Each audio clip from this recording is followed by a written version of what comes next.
Welcome to this geometry lesson. Today, we are exploring the concept of scale factor for solids, specifically focusing on the ratio of corresponding lengths. This is a fundamental concept for understanding how objects relate to one another when they change size but keep the same shape. First, let's define what we mean by similar solids. In mathematics, two solids are considered similar if they have exactly the same shape.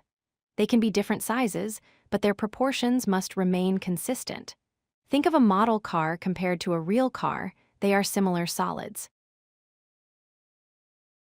The linear scale factor, often represented by the letter K, is a number that tells us how much larger or smaller one object is compared to another.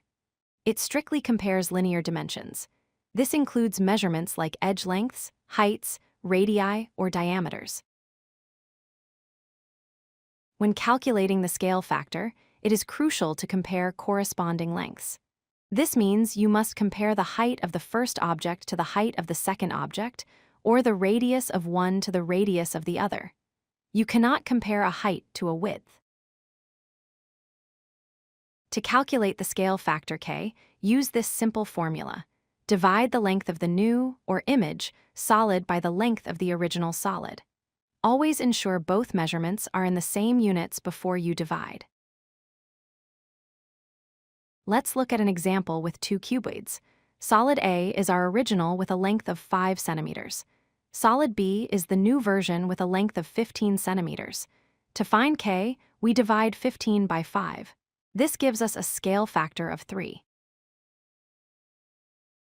We can also use the scale factor to find missing dimensions.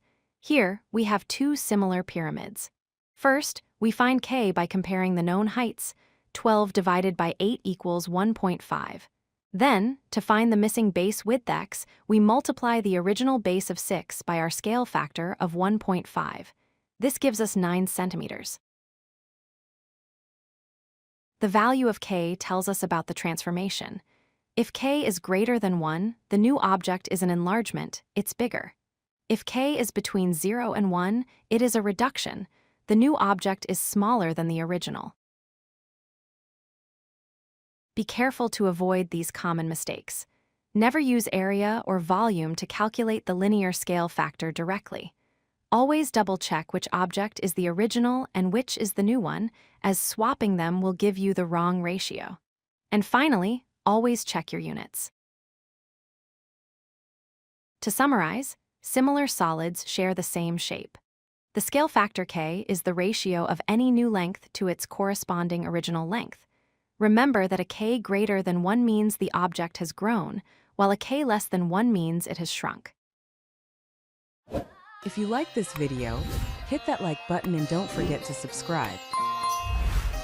Visit codelucky.com for more such useful content.